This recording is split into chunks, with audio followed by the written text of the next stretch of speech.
2023년 2월 9일 큐티 말씀입니다. 마태복음 13장 51절로 58절입니다. 이 모든 것을 깨달았느냐 하시니 대답하되 그러하오이다. 예수께서 이르시되 그러므로 천국의 제자된 서기관마다 마치 새 것과 옛 것을 그 곳간에서 내오는 집주인과 같으니라.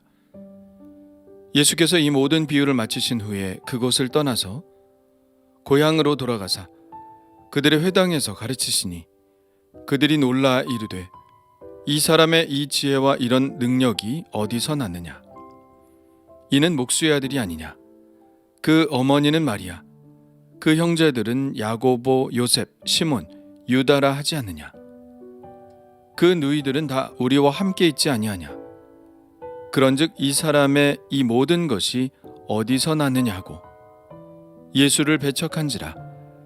예수께서 그들에게 말씀하시되 선지자가 자기 고향과 자기 집 외에서는 존경을 받지 않음이 없느니라 하시고 그들이 믿지 않음으로 말미암아 거기서 많은 능력을 행하지 아니하시니라. 아멘.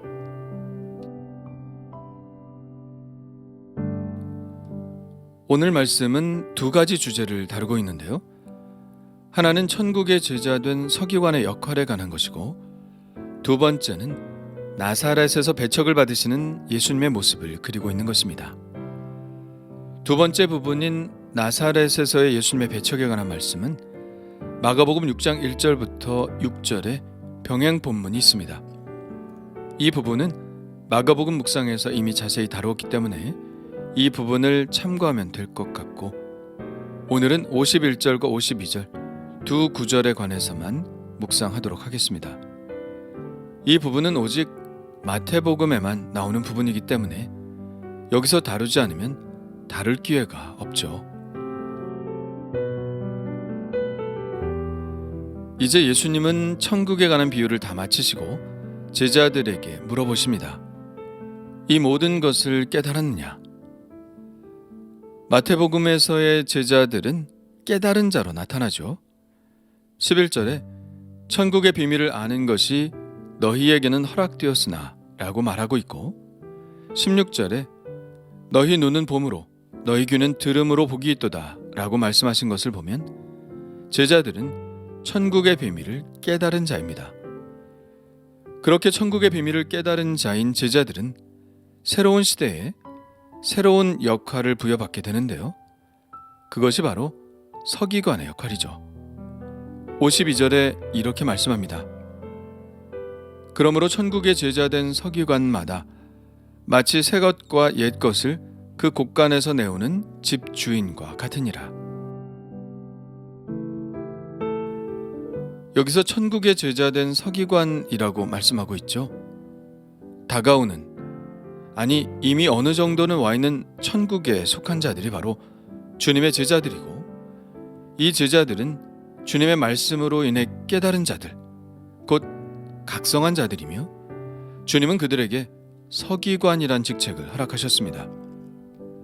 서기관은 어떤 사람인가요? 그들의 주된 업무는 하나님의 말씀을 베껴 쓰는 사람이었습니다. 하나님의 말씀을 베껴 쓰려면 일단 글을 잘 알아야 하겠죠. 글을 알기 때문에 서기관들은 학자나 나라의 매우 높은 관직을 맡게 되었습니다. 그러다가 포로기 이후부터는 율법의 중요성이 더욱 부각되자 이들은 율법을 연구하고 해석하는 역할을 맡게 되었죠. 이때부터 서기관은 어떤 관직의 이름이라기보다는 율법학자들을 일컫는 말이 되었죠. 그리고 신약시대에 와서 바리새인들이 이 역할을 주로 맡았기 때문에 바리새인들은 대부분 서기관들이었습니다. 그들은 백성들에게 율법을 가르치고 율법을 삶 속에 적용하는 데 필요한 해석을 제공한 사람들이었죠.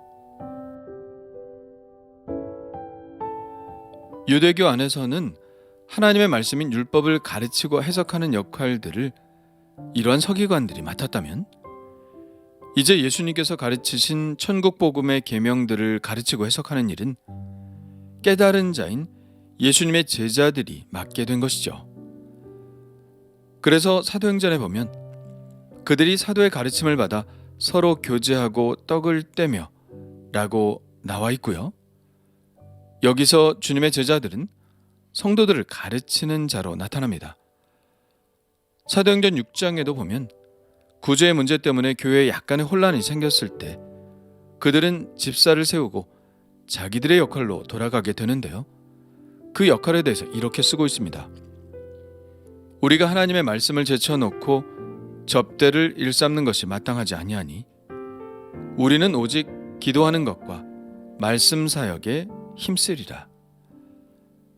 그렇게 주님의 제자들은 산상수훈과 같은 주님의 새로운 율법을 성도들에게 가르치는 서기관 역할을 하게 된 것이죠. 그런데 52절에는 여전히 좀 알 수 없는 말씀이 있습니다. 그러므로 천국의 제자된 서기관마다 마치 새 것과 옛 것을 그 곳간에서 내오는 집주인과 같으니라. 여기에서 새 것과 옛 것을 그 곳간에서 내온다는 것은 무슨 의미일까요? 금방은 이해할 수 없는 말입니다. 그러나 서기관이라는 특별한 직책의 이름을 언급하신 것을 보면 이 말씀이 그의 역할과 관련된 것임에는 틀림이 없을 것입니다. 바로 말씀을 다루는 일이죠. 그렇다면 새 것은 예수님의 가르침일 것이고 옛 것은 구약 율법의 가르침일 것입니다. 만일 그렇다면 예수님의 새 말씀은 구약의 옛 말씀을 대체하는 것으로 보기가 쉬운데요. 보통 그래야 한다고 생각하죠. 그러나 예수님은 그렇게 말씀하신 적이 없습니다. 산상수훈에서는 오히려 이렇게 말씀하셨죠. 내가 율법이나 선지자를 폐하러 온 줄로 생각하지 말라. 폐하러 온 것이 아니오 완전하게 하려 함이라. 진실로 너희에게 이르노니 천지가 없어지기 전에는 율법의 1.1획도 결코 없어지지 아니하고 다 이루리라. 그러니까 예수님은 율법 곧 옛것을 폐하실 생각이 없는 것으로 생각되죠. 특히 1.1획이라는 표현을 쓴 것은 서기관들의 역할과 관계된 표현인데요. 서기관들은 성경을 필사할 때 1.1획도 틀림없이 베껴 쓰는 것을 가장 큰 목표로 삼았습니다. 그렇습니다. 예수님은 구약의 말씀을 완전히 무시하실 생각은 전혀 없으셨죠. 그런데 예수님은 왜 율법에 반하는 행동들을 하신 것일까요?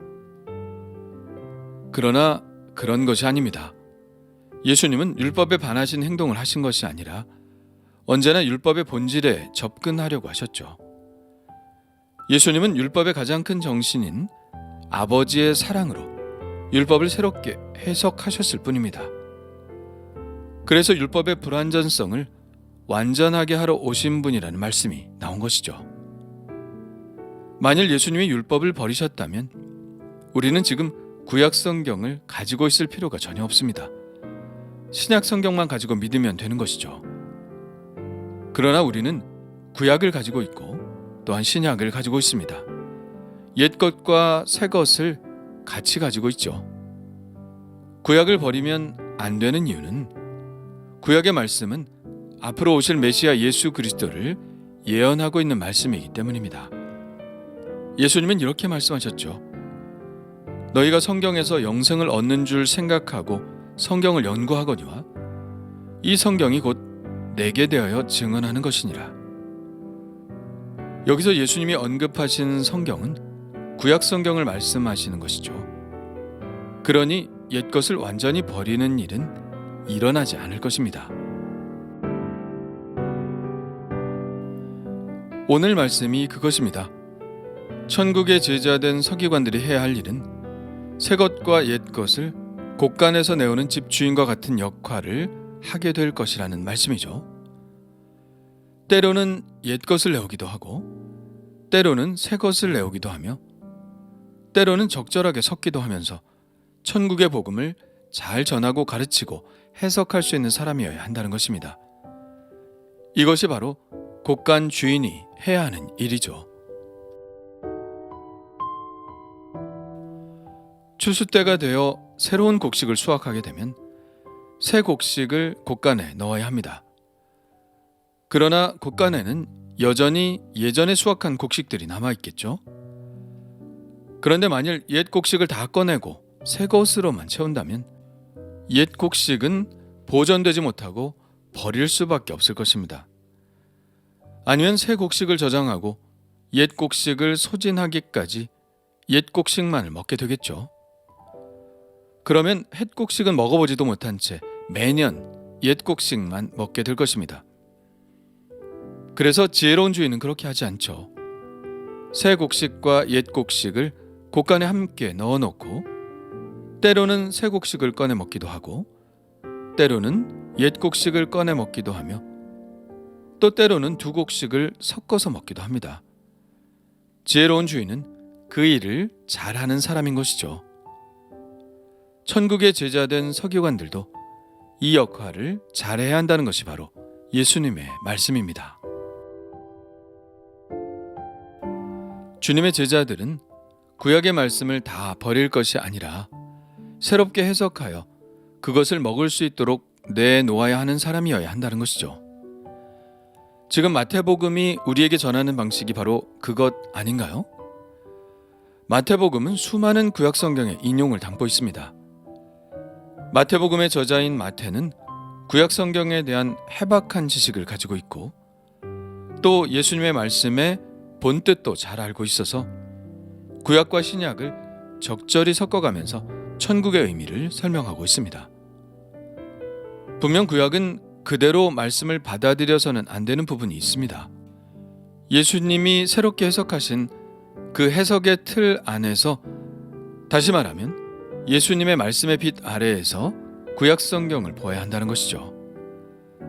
그래서 구약 성경이 예언하는 예언이 신약에서 그대로 이루어지며 예수님의 말씀의 빛 아래에서 비로소 구약의 말씀이 완전한 그 뜻을 드러내도록 해야 한다는 것입니다. 이것이 바로 새로운 시대에 새로운 서기관들이 해야 할 일입니다.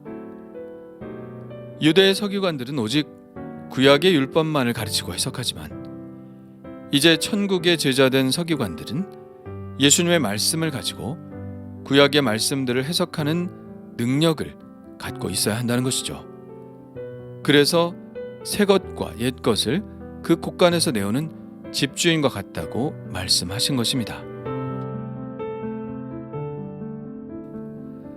무엇이든지 극단적인 것은 한 번쯤 더 생각해 보아야 합니다. 물론 복음에는 레디컬한 부분이 있습니다.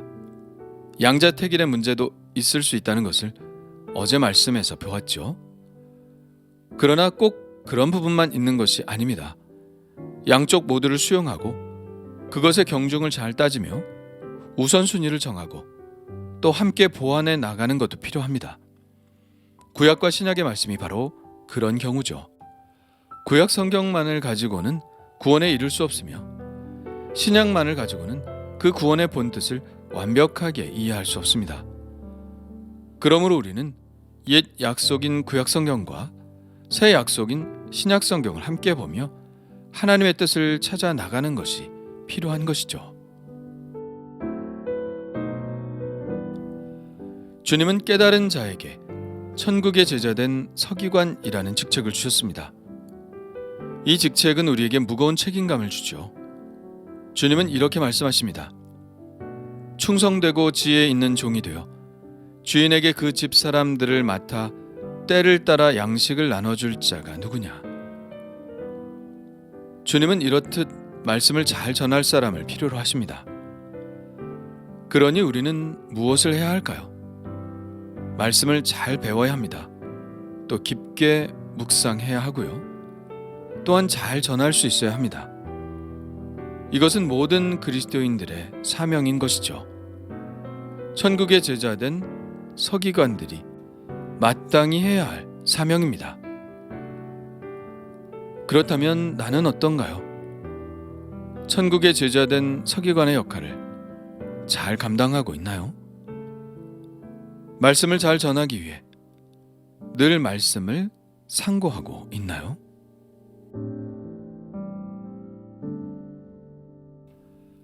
주님 감사합니다. 주님의 말씀을 깨달은 자가 되게 하여 주옵소서. 주님께서 맡기신 말씀을 전하는 자로서의 직분을 잘 감당하게 하여 주옵소서.